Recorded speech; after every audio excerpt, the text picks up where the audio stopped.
Out of nowhere, a thug pushed through the crowd with a snarling Rottweiler at his side, eyes gleaming with malicious intent. He terrorized women, children, and the elderly, laughing as they scrambled in fear. But it wasn't enough. He wanted more, and when he set his sights on a lone royal guard who didn't flinch, he thought he found the perfect victim. But the moment he unleashed his dog, everything changed. What happened next stunned the crowd and turned the thug into a fool running for his life. Now, before we continue, let us know in the comments where you're watching from. And don't forget to hit that subscribe button, because tomorrow at this exact time, we've got another incredible story of courage and discipline from the Royal Guards that you won't want to miss. The afternoon sun beat down on the cobblestones outside Buckingham Palace as Darren Mitchell shouldered his way through the crowd of tourists. Unlike the camera-wielding visitors, who moved with respectful excitement, Darren's movements were deliberately aggressive, his combat boots scraping against the historic stones. With each step, the muscular Rottweiler at his side matched his master's menace, its spiked collar catching the sunlight as it panted, heavily, yellowed teeth visible beneath curled lips. Move, Darren growled at a group of school children, yanking the leather leash sharply when the dog's attention drifted toward them. The children scattered like startled birds, their teacher pulling them back protectively, while shooting Darren a disapproving glance that he met with a smirk. At 28, Darren wore his intimidation like a second skin. The faded tattoos crawling up his neck told stories of prison time and street fights, while his shaved head and perpetual scowl had served him well in the rougher parts of East London. But today he wasn't in his usual territory.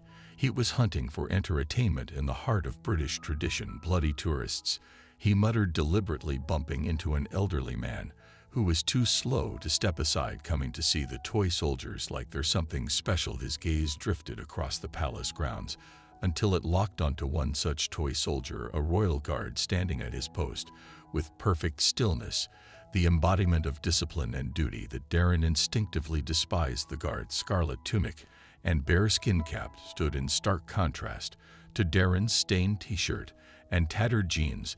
The difference between order and chaos made visible. The Rottweiler growled low in its throat, sensing its master's shifting attention. The crowd around them continued to part, creating an invisible bubble of space that followed Darren like a storm cloud as he changed course, heading toward the lone guard with purposeful strides. Look at this ripper, Darren whispered to his dog, tugging the leash to bring the animal's attention to a young couple taking photos, some easy targets. With a deliberate movement, he loosened the leash just enough for the Rottweiler to lunge forward, stopping short of actual contact, but close enough for the couple to jump back in alarm, the woman dropping her phone in panic. Darren's laugh echoed across the courtyard as he pulled Ripper back. "He smells fear," he announced loudly, watching the couple retreat with satisfaction before turning his attention to a nearby family. "Keep your kids close," he called to a mother who was already pulling her wide-eyed children behind her. "Ripper here loves the small ones, don't you, boy?" the Rottweiler responded with a snarl that made the youngest child burst into tears. An elderly couple seated on a nearby bench noticed the commotion and began gathering their belongings, the husband helping his wife to her feet with trembling hands as Darren approached. "No need to leave on our account," Darren taunted, deliberately steering Ripper toward them. The dog strained against the leash, powerful shoulders bunching beneath dark fur. "He just wants to say hello to your fancy walking stick, old man." The elderly man, stooped with age but dignified in his movements, guided his wife away without a word, their faces tight with disapproval and unease. Near the palace gate, a broad-shouldered man with a military bearing watched the unfolding scene with narrowed eyes, his hand unconsciously touching the veteran's pin on his lapel beside him. A mother clutched her young son's hand, her voice carrying as she murmured someone should call security. But Darren was already losing interest in these easy conquests. His gaze returned to the royal guard standing motionless at his post, unaffected by the disturbance. Unlike the tourists who scattered at his approach, this figure hadn't moved a muscle, hadn't even acknowledged Darren's existence. And for someone accustomed to commanding fear with a glance being ignored, was the one thing Darren couldn't tolerate. "Time for some real fun," Darren muttered, steering Ripper toward the royal guard. The afternoon heat had intensified, causing sweat to bead on his forehead, but the guard showed no sign of discomfort in his heavy ceremonial uniform. Darren assessed his new target, with calculating eyes alone, constrained by protocol, and unable to move or respond. The perfect victim. Look at this one, Ripper, Darren announced loudly. As they approached, thinks he's special in his fancy dress costume. The Rottweiler's claws clicked against the stones. As they closed the distance, its muscular body tense with anticipation, the guard remained perfectly still, eyes fixed forward, bearing the dignity of centuries of tradition in his posture. His rifle rested against his shoulder, white-gloved hands perfectly positioned, not a single movement betraying any awareness of Darren's approach. "Hello, anyone home?" Darren waved his hand in front of the guard's face, close enough that the guard could surely feel the air moving, but not close enough to justify breaking protocol. "Earth to soldier boy, your taxpayers are trying to talk to you." A few tourists had stopped to watch, their expressions a mixture of concern and embarrassment. Most kept their distance, sensing the dangerous energy emanating from the man and his dog. The retired military man had moved closer, his weathered face set in lines of disapproval. "You know what I think?" Darren continued, circling the guard like a shark. "I think they put you here because you're not good enough for real military work. Bet you couldn't handle a real fight if your life depended on it." Ripper growled, feeding off his master's aggressive energy, powerful jaws opening to display rows of threatening teeth. The guard's eyes remained fixed forward, but something in his bearing, a subtle tension visible only to those who knew what to look for, spoke of years of real combat experience, of discipline forged in far more challenging circumstances than this courtyard confrontation. "What's wrong, soldier boy? Dog got your tongue?" Darren laughed at his own joke, tugging Ripper's leash to bring the dog closer to the guard's perfectly polished boots. "Or maybe you're just scared." "Yeah, that's it, isn't it? Hide behind that fancy uniform, 'cause you're too scared to do anything else." The casual tourists had stopped taking photos, parents had gathered their children closer, and even those who had been annoyed by Darren's earlier behavior now watched with growing alarm. This wasn't just obnoxious behavior anymore. There was menace in the air, a deliberate targeting that felt increasingly dangerous. "I bet Ripper here could have you running for the hills in seconds." Darren continued, his voice rising to ensure the growing audience could hear. "Not so tough without your little guard friends, are you? You should see yourself," Darren sneered, letting Ripper's leash extend until the dog was barely a foot from the guard's legs. "Standing there like some tourist attraction in my neighborhood. We'd eat soldiers like you for breakfast." The Rottweiler's growl deepened, its dark eyes fixed on the immobile guard. With a sharp tug, Darren pulled the dog back only to let it lunge forward again, stopping just short of contact. In a calculated game of intimidation, the crowd had grown quieter, many putting away their phones rather than recording what was increasingly feeling like a prelude to violence. A family with young children retreated toward the palace gates, the parents exchanging worried glances. "I bet they train you lot to stand still even when you're scared out of your minds." Darren continued, beginning another circle around the guard. "Well, let me tell you something about fear, soldier boy. I've seen it in men's eyes enough to know when they're about to break." Ripper's chain leash rattled as the dog strained forward again, powerful jaws snapping at the air, mere inches from the guard's uniform. Each time, Darren would pull him back at the last second, his timing deliberately unpredictable. The retired military officer had positioned himself at the edge of the growing circle of space around the confrontation, his stance wide and ready eyes never leaving Darren. Beside him, a palace security guard had appeared, speaking quietly into his radio. "While assessing the situation, Ripper here was trained by the meanest dogfighter in East London," Darren announced, pride mixing with cruelty in his voice. "3 kills in the pit before I bought him, knows exactly where to go for the throat." He made a quick gesture with his free hand, and the Rottweiler immediately adopted an attack stance, its muscular body coiled like a spring. "I wonder if the Queen would give you a medal if you got your throat ripped out while on duty," Darren mused, his tone conversational despite the violence of his words. "Probably just replace you with another statue by tomorrow. No one would even notice the difference." The retired military man had taken another step forward, his face set in grim lines. "That's enough, son," he called out, his voice carrying the unmistakable authority of command. "You've had your fun, time to move along." Darren didn't even turn to acknowledge him. Mind your own business, old man, unless you want to be Ripper's dessert. His focus remained fixed on the guard, whose continued discipline seemed to be fueling his determination to provoke a reaction. You know what? Darren announced his patience. Finally exhausted, I'm tired of talking to a statue. Let's see how well you stand at attention with 60 kilos of fighting dog coming at you. A collective intake of breath from the onlookers created a sudden vacuum of sound. The security guard by the gate was now moving forward with purpose, but he was too far away to intervene in time. Ripper doesn't like being ignored any more than I do. Darren continued, his fingers working at the dog's collar with deliberate slowness, drawing out the moment for maximum effect. Maybe he can get you to show some emotion. Stop right there. The retired military man's voice cut through the tension. That's an active duty serviceman. Son, what you're threatening is assault on military personnel. Darren barely spared him a glance. Watch and learn how to make a real soldier move. Old-timer with a final twist. He released the clasp on Ripper's collar, the heavy chain leash falling to the cobblestones with an ominous clatter. For a heartbeat, the Rottweiler remained in place, powerful muscles bunched beneath its dark coat, yellow eyes fixed on the motionless guard. Then Darren's command shattered the fragile moment of suspension. Attack. The word cracked like a whip across the courtyard.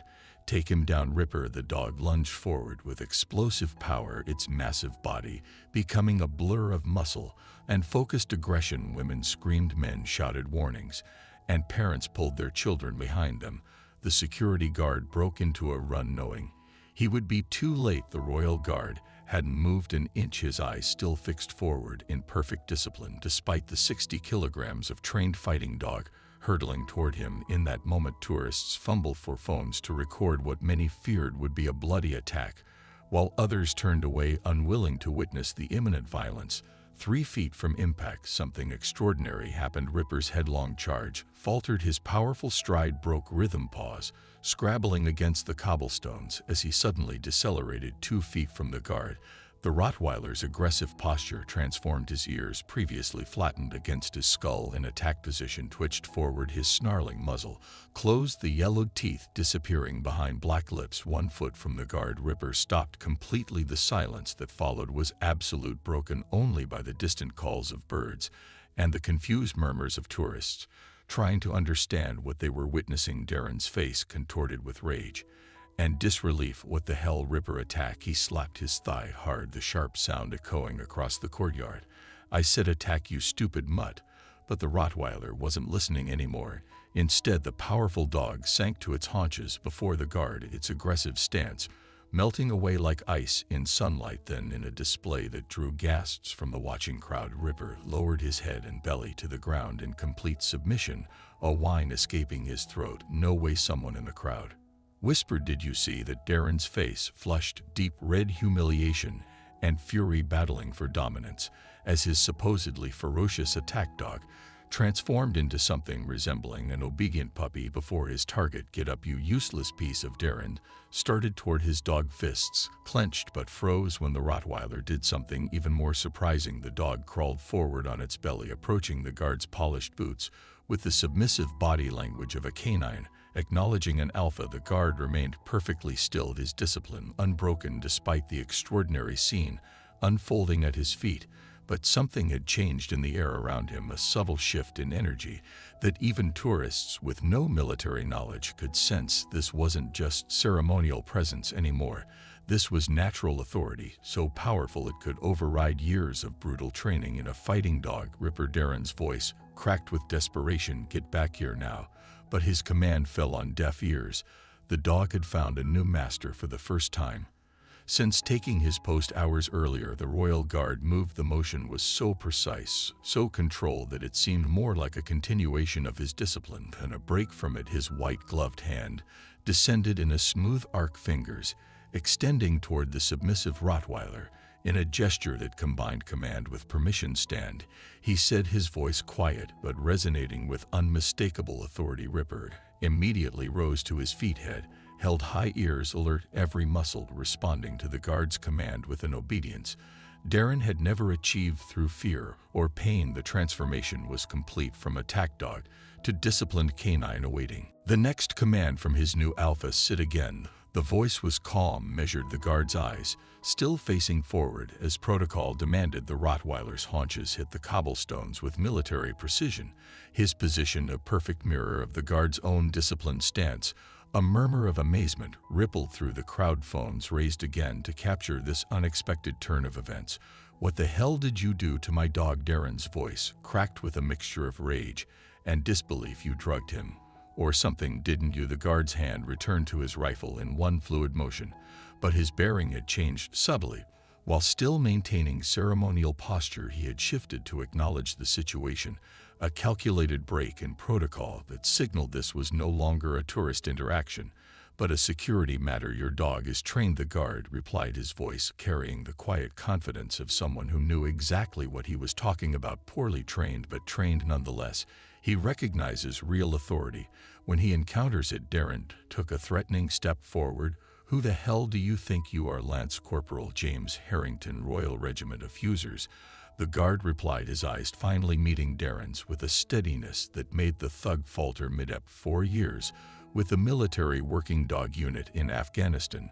Before my posting to ceremonial duty." The revelation sent another wave of murmurs through the crowd. The retired military officer nodded in quiet understanding, while the approaching security guard slowed his pace, recognizing that his colleague had the situation under control. "Military K9 handlers learn to communicate with dogs on a level most civilians never achieve," Harrington continued, his voice even and educational rather than confrontational.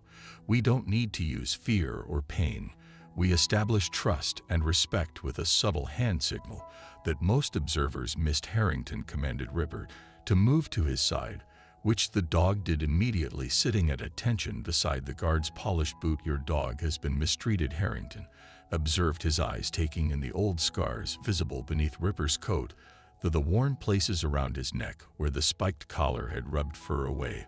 "But beneath that, he's a well-bred animal with natural intelligence and instinct. He recognized in me something he's never found in you: consistent leadership. That's my property," Darren snarled, taking another step forward, though with notably less confidence than before. "In Afghanistan," Harrington continued as if Darren hadn't spoken, "I worked with dogs who could detect explosives from 50 meters away, who would run through gunfire to protect their handlers, who saved countless lives through their service."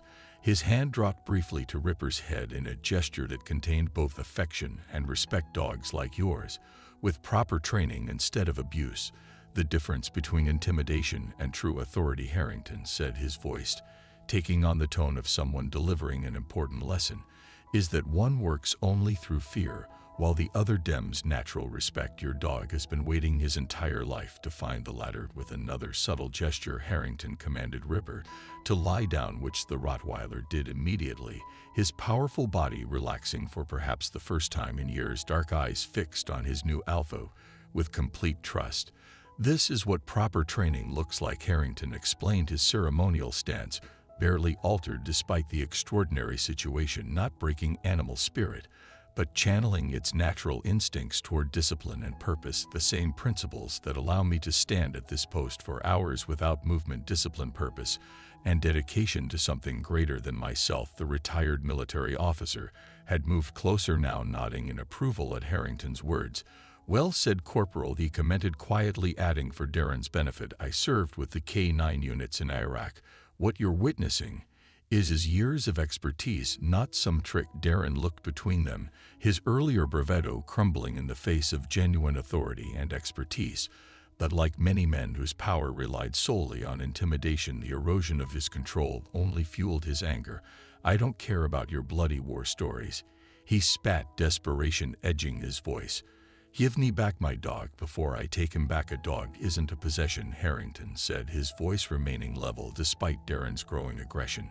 "He's a living being with intelligence and instinct. You've been fighting those natural qualities instead of working with them." The crowd had formed a loose circle around the confrontation, the atmosphere tense but captivated. Even the palace security guards had temporarily held their positions, recognizing that Corporal Harrington was handling the situation with the same precision he brought to his ceremonial duties. "Look at him now," Harrington continued, gesturing to Ripper, who remained completely relaxed yet alert at his side. No chain, no spike collar, no threats, and yet he's more obedient than he's ever been for you. That's what proper training achieves with a series of hand signals so subtle they were almost invisible. Harrington demonstrated his point. Ripper responded instantly to each command, sitting, standing, turning, and finally returning to a perfect stay position beside the guard. In Afghanistan, our dogs weren't weapons. They were partners, Harrington explained, his voice carrying enough for the educational benefit of the watching tourists. We respected their intelligence, honored their courage, and in return, they gave us absolute loyalty. Darren's face had darkened to a dangerous shade of red. You think you can just take what's mine because you wear a fancy uniform in my world that gets people hurt. The retired military officer stepped forward, positioning himself subtly between Darren and a group of school children who were watching wide-eyed. In your world, perhaps, he said calmly, but you're not in your world right now, son. This isn't about ownership, Harrington continued, his ceremonial bearing unwavering. This is about responsibility. When you take an animal into your care, you owe it prop treatment, especially with a breed as intelligent and powerful as a Rottweiler. Shut up with your bloody lecture, Darren shouted, his control slipping further. I don't need some toy soldier telling me about my own dog. That's where you're wrong, Harrington replied, his voice taking on a harder edge. For the first time, you do need instruction, because your handling of this animal demonstrates a profound ignorance of proper K9 training techniques. Darren's hands had curled into fists, his body language shifting toward violence. I'm not standing here listening to this bollocks. Give me my dog, or I'll take him. Harrington assessed the man before him with the calculating gaze of someone who had evaluated actual threats in combat zones. What he saw was clearly unimpressive, a bully whose power derived solely from the fear he could inspire in others, not from any true strength or discipline. I faced insurgents in H province, Harrington said quietly, men who were willing to die for their beliefs. Your threats don't register in comparison. Darren looked between them, then at Ripper, who sat calmly beside Harrington, showing no sign of recognizing his former master's commands or threats. The realization that he had lost control of the situation, of his dog, of the narrative, seemed to push him past the last barriers of restraint. That's sit, he snarled, advancing with clear intent. I've had enough of this. Harrington's response was so subtle that most tourists missed it entirely. A slight shift in posture, a nearly imperceptible hand signal, and a single word spoken just above a whisper. Guard. The transformation in Ripper was immediate and dramatic. The relaxed, obedient dog vanished, replaced by 60 kilograms of focused canine protector. His ears flattened against his skull, powerful muscles tensed beneath his dark coat, and a low rumbling growl emerged from deep in his chest. For the first time that afternoon, Darren faltered, genuine uncertainty replacing his aggressive posturing. One more step, Harrington stated calmly, and Ripper will demonstrate what proper training actually accomplishes. Unlike your approach, I haven't taught him to attack, I've taught him to protect. There's a significant difference. To illustrate his point, Harrington issued another quiet command, and Ripper positioned himself between the guard and Darren, his stance protective rather than aggressive, but no less intimidating for the distinction. He now recognizes me as someone to protect, Harrington explained, educational tone maintained despite the tension, not through fear or dominance, but through earned respect and proper handling, the same principles that guide military service: discipline, loyalty, and duty. Darren's eyes darted between the guard and the dog that had, until minutes ago, been his weapon of intimidation. Now that same animal stood as a barrier against him. The tables turned so completely that even the most casual observer could appreciate the irony. You can't do this, Darren protested, his voice significantly higher than before. That's my property. As I said, Harrington replied evenly. Animals aren't property in the sense you mean. They're responsibilities. Responsibilities. You've clearly failed to honor something. And Darren finally snapped with a strangled yell of frustration and wounded pride. He lunged forward, arm raised as if to strike. Harrington didn't move. He didn't need to. Ripper launched into action with military precision, not attacking as Darren had trained him to do with random victims, but executing a textbook-controlled response. He didn't go for the throat or vulnerable areas. Instead, he targeted Darren's sleeve, catching it in powerful jaws and forcing the man off balance. Darren stumbled backward, genuine fear replacing bravado, as he faced the animal whose strength he had abused for so long. "Call him off," he shouted, voice cracking. "Call him off now." "Interesting," Harrington observed calmly. "That's exactly what your victims have probably been saying when you set him on them." Nevertheless, he issued a subtle command, and Ripper released Darren's sleeve, though he maintained his protective position. Darren scrambled backward, dignity forgotten. "Keep that beast away from me." "That beast, as you call him, is showing more discipline than you are," Harrington noted. "He's responding to commands, maintaining control, and demonstrating proper training. Perhaps there's a lesson in that." Darren's response was to turn and run, his earlier swagger replaced by undignified flight. The crowd parted to let him pass, many failing to hide their satisfaction at this karmic reversal as Darren disappeared through the palace gates, pursued by 2 palace security officers. Harrington resumed his ceremonial stance, rifle perfectly positioned, eyes forward, the very image